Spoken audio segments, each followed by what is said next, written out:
Bienvenue sur la chaîne Master Pro Business. Ici, nous vous présentons des livres très importants pour le développement personnel et professionnel, des séries de formations et des tonnes de business. Alors, si vous êtes nouveau sur la chaîne, n'oubliez pas de vous abonner et d'activer la cloche de notification pour ne rater aucune de nos prochaines vidéos.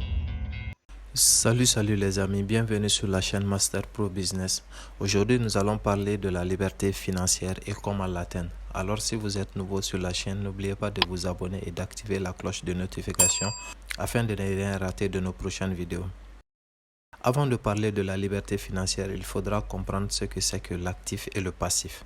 Robert Kiyosaki nous a facilité la compréhension et les définit comme suit.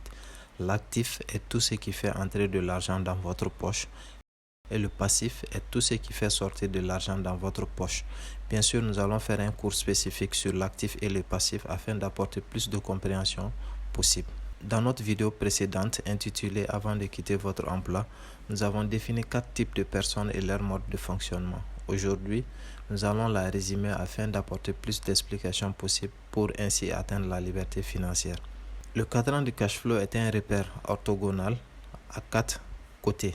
Représente les 4 possibilités de générer de l'argent.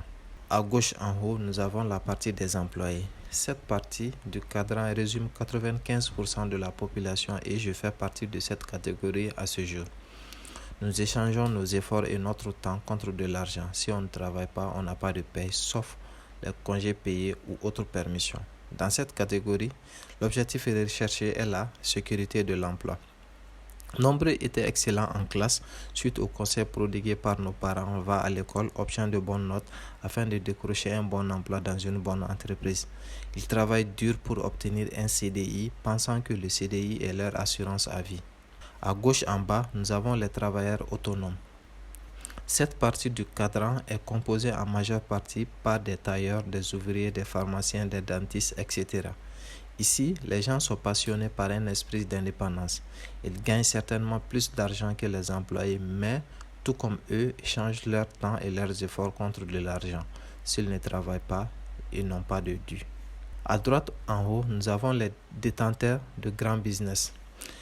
Il s'agit d'un groupuscule de personnes propriétaires de grands business ou d'entreprises.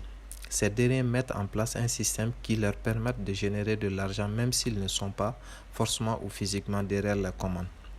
Les personnes de cette catégorie ne sont pas forcément très intelligents, mais par contre embauchent des personnes très compétentes afin de faire fonctionner le système à leur place. Ils sont caractérisés par un très bon leadership et une bonne communication. Ces personnes ne travaillent pas pour leur entreprise, mais leur entreprise travaille pour eux. Les youtubeurs, les blogueurs et les tiktokers à succès font également partie de cette partie du cadran. Personne ne travaille pour eux, mais leurs supports ou vidéos leur font gagner de l'argent. À droite en bas, nous avons les investisseurs. Ce sont des personnes qui trouvent des solutions afin de faire travailler l'argent à leur place. En réalité, ils ne travaillent pas. En plaçant soigneusement leur argent dans des actions, dividendes, obligations immobilières, etc., ils génèrent systématiquement de l'argent. Ils sont financièrement intelligents, utilisent leur argent ou celui des autres pour créer leur richesse. J'ai eu à lire certaines lignes de Robert Frost, l'un des écrivains les plus célèbres des années 1916. Il s'agit de son ouvrage Le chantier que je n'ai jamais emprunté. Dans cet ouvrage, il nous parle de son aventure dans la forêt. 2 sentiers s'écartaient l'un de l'autre dans une forêt aux feuilles jaunies et j'étais déçu de ne pas les parcourir tous deux comme un seul voyageur. Je restais longtemps immobile à regarder l'un s'étirer longuement jusqu'à ce qu'il bifurque dans le sous-bois. Puis j'ai choisi l'autre qui me semblait tout aussi beau et qui méritait peut-être davantage le titre de sentier, car il était verdoyant et je voulais m'y engager, même si les 2 sentiers avaient été foulés presque pareillement par des milliers de pas de promeneurs. Ce matin-là, les 2 sentiers gissaient semblement enterrés sous des feuilles qu'aucun pied n'avait encore frôlées. C'est alors que je gardais le premier sentier en réserve pour un autre jour. Pourtant, sachant comme un sentier mène à un autre, je doutais fortement que j'allais revenir un jour. Il me faudra raconter cette histoire avec un soupir dans la voix à des années de lumière d'ici. 2 sentiers qui séparent l'un de l'autre dans un bois et j'empruntais le moins fréquenté et c'est ce qui fit toute la différence.